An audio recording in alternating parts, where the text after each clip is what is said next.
Okay, guys, we are gonna watch three true hot tub horror stories animated by Horror Shorts Party.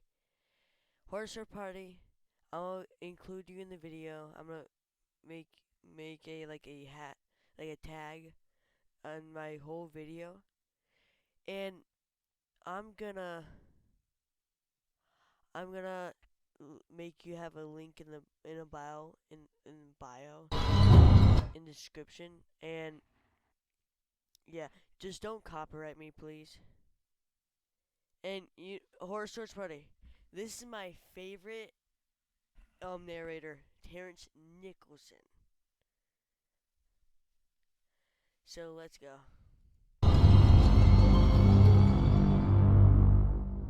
I think of myself as hotter than the average girl, but I'm not vain. Other people are allowed to disagree that I'm hotter than them if they want to. Of course, they never do, because why would they? Most people who lay eyes on me tend to have trouble taking their eyes off me, so you really can't call me snobby for noticing the attention that I'm getting. It's not even exclusively men that seem drawn to me. Women give me eyes too, and not just glares of jealousy, though I get plenty of those as well. I guess some women just hate to see me flaunt what I've got. While some people feel gross when random creeps stare at them, I actually feel rejuvenated by some longing looks from strangers. There's an indoor pool facility attached to my local gym that I go to almost every day. Those glutes don't pump themselves, you know. But while I love exercising to maintain my sculpted body, my favorite part about going to the gym is getting in the hot tub and relaxing after a good workout. There are always tons of people in the pool area, and the hot tub is in a corner that can be seen from any spot in the facility, which means there's always eyes on me. Plus, I always change into a bikini after my workout. It's hard to describe just how euphoric the experience of dipping into that warm, bubbly water is for me. But recently, there's been a problem with my routine. There's a man that's been coming to the pool recently. An incredibly fat and ugly man, too. Because of him, I'm no longer as comfortable in my happy place as I once was. It's not that I necessarily needed to be alone in the tub to be comfortable, don't misunderstand me. If there's a cute boy in the tub with me, that's just gravy for the both of us. And of course, I'm always respectful to the random strangers and senior citizens who come to the tub on occasion for therapeutic reasons. But with this man, it's different. Very different. His name is Willie, and he's here almost every day. At least he's here every day that I'm here. And because he seems to make no effort to shed any of the disgusting bags of fat wrapped around his body, he never goes to the gym. Which means he's almost always posted up in the tub long before I'm done with my workout and ready to relax. And because he's such a gigantic slob, there's barely any space in the hot tub for anyone else when he's in it. The tub is meant to comfortably fit 6 people at once, even up to 8 normal-sized people. But Willie makes it look like a personal bathtub.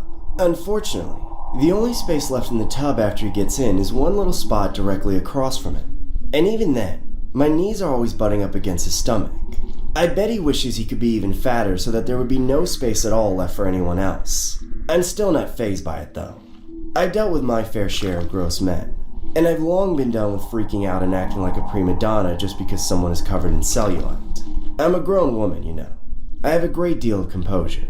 Hey there, hot stuff. Can it, Willie? Well, guess you're not talking to me again. Girl, we spend so much time together, it just ain't right that I don't even know your name. Don't you think? If I told you my name, that would imply that I enjoy your company.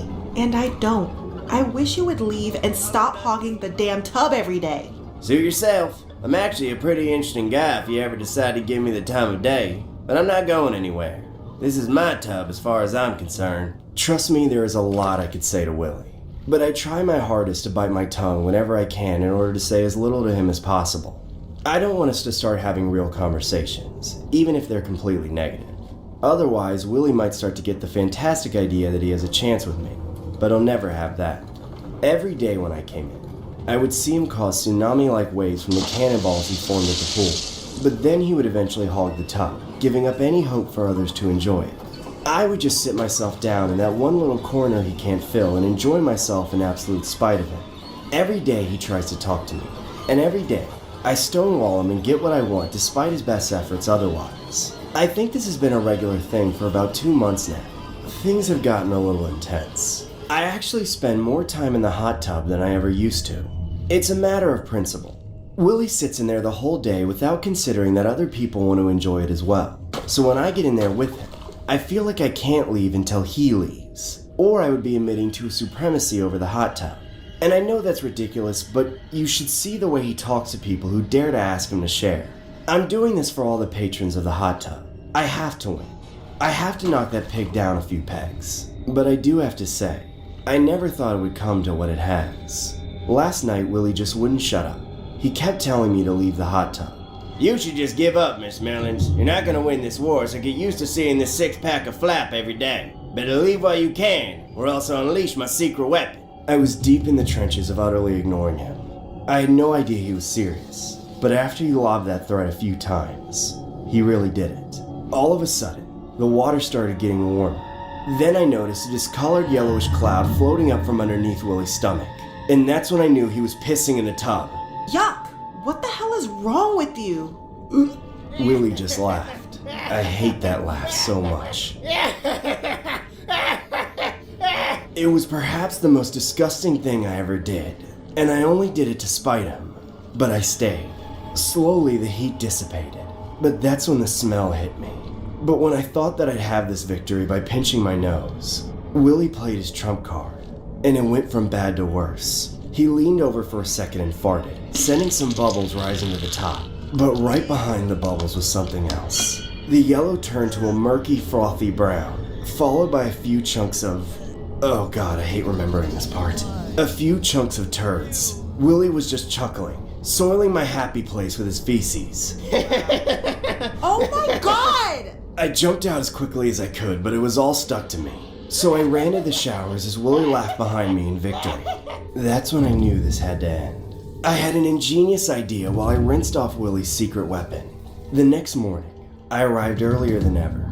I had to make sure I got there before Willie. I let him think he had won, deciding to take a dip in the pool and swim around instead of claiming the hot tub. When he arrived, he made straight for the hot tub. He stared at me as he sat down into it, looking smugger than he ever had before. He smiled and laughed out loud, spinning around in his winning way, creating a little whirlpool in the jet foam. But his laughs didn't last long. Soon, he started to get agitated for an apparently unknown reason. He started scratching all over his arms and legs like he just jumped into a pile of poison ivy. Pretty soon, his skin started turning all red, forming boils and blisters everywhere. But because I didn't take my eyes off it, he didn't dare leave the tub, because that would mean defeat after all he had done to win. Then, he started to bleed. The blood came from his eyes, his nose, his mouth, and especially from all the freshly opened wounds now covering his body. I think at some point he did try to crawl out, but by then the water was a dark turbid red. I think his legs were probably reduced to bone by then. Once the water got over his head, it was over.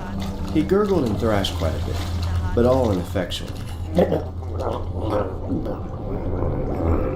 But because I didn't take my eyes off it, he didn't dare leave the tub, because that would mean defeat after all he had done to win. I certainly enjoyed watching it all go down, and all I had to do was get in the facility before it opened, and pour in the right combination of acids and catalytic enzymes while nobody was looking. See, I might look like a dim-witted floozy with a rockin' body, but in reality, I'm a force to be reckoned with a rockin' body.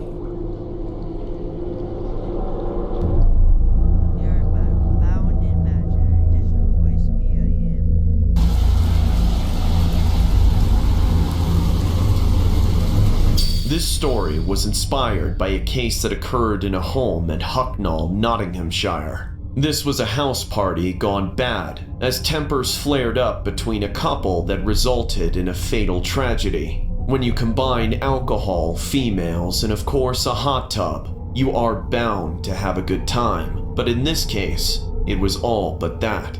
Here's what it looked like. One day, my office mate, Sophia, invited me to her house party that would transpire on a Friday evening.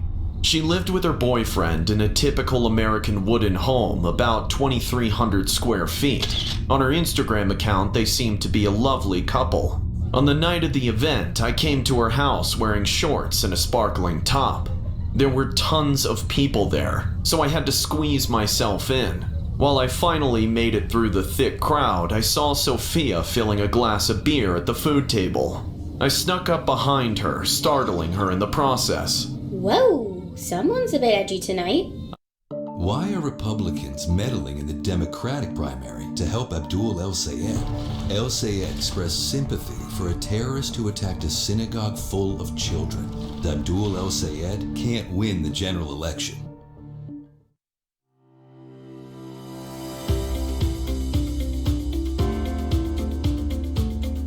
I said, patting her on the back.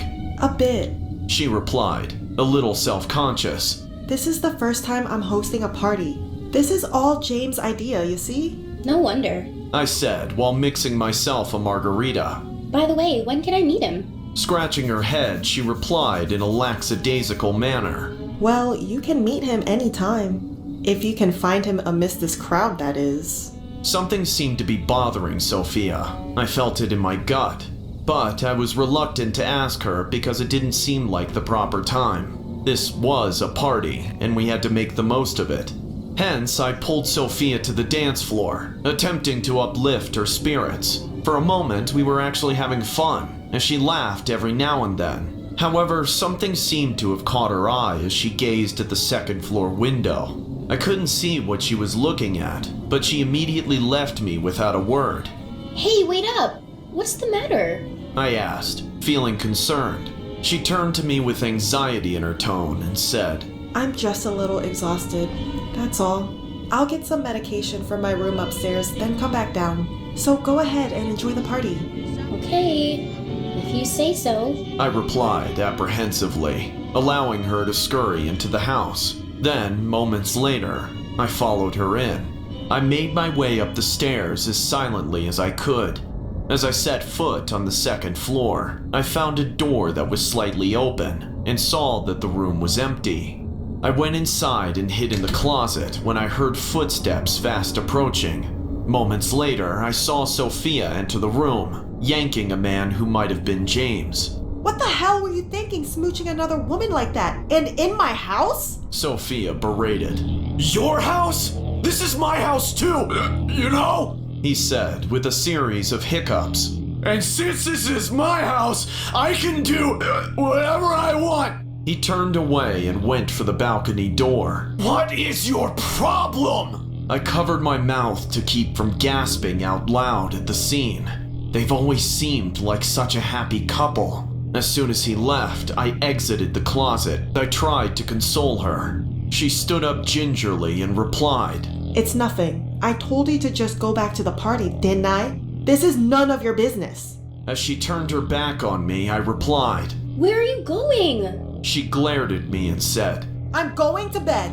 Then, she left the room, slamming the door behind her. Instead of going back downstairs, I went to the balcony to blend in with the other guests who were drinking and chatting. There, I saw James mingling with a couple of party girls. They held their drinks as they danced in a flirtatious manner. Moments later, two of the girls in a bikini who jumped into the hot tub gestured for him to join them and two other guys. James was delighted and immensely drunk. All right, ladies!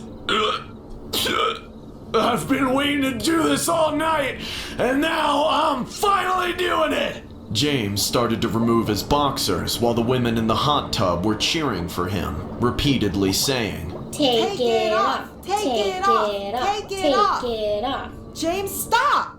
You're not seriously thinking about skinny dipping in the tub with those girls, are you? Sophia bellowed as she peeked from the bedroom window. Seeing that James wasn't paying attention to her, she climbed out the window, stepped on the balcony floor, and said, Don't you dare, James! James continued to ignore her and skinny dipped in the tub. His other companions laughed as they playfully invited Sophia to join them. Disgusted, she left the balcony and went back inside the house. Moments later, all the lights and music went out, including the power to the hot tub. The crowd was confused and a few girls screamed.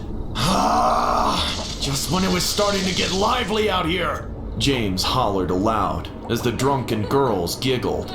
Don't worry, ladies. Sophia must have flicked the master switch on the fuse box. I got this. Don't go anywhere. I'll be back, okay? The girls tittered once more as James left the tub and went inside the house, still naked. Convinced that I finally had enough of this party, I decided to go back downstairs and head back home. Unfortunately, it seemed like some of the other guests inside the house were thinking of doing the same thing, as a few dozen of them started leaving the party. I thought of using the restroom first before leaving, but before doing so, I noticed that another door next to it was open. For a moment, it seemed as though I had heard someone scream. So, I used my cell phone flashlight and went down to the basement, where James or someone else could have gotten into an accident. Reaching the basement floor, my flashlight caught trickles of blood. I followed the trail and said, Hello? Does anyone need help? What I saw next took me by surprise. Arriving at the corner where the fuse box was, I saw a pool of blood and James's lifeless body on the pavement. Sophia was constantly stabbing him with a kitchen knife, ripping out his guts. Her eyes were round and ominous, and her grin was sinister. As she gradually stood to her feet, I made a run for it up the stairs and hollered, Someone help, please! Sophia stabbed James! Help! Sophia stabbed James! Sophia stabbed James! Help! As I made it up the stairs, I noticed basically everyone had already left and gone home. With my trembling hands, I called the police. They arrived quickly and Sophia was arrested. However, I will never forget the contempt and hatred in her eyes. Since that frightful night, I haven't been to other house parties. You should just give up, Miss Mellons. You're not gonna win this war, so get used to seeing this six-pack. Hope you guys liked this video. This is Vortex signing off, and the next Friday will happen, and we get another Fright Day.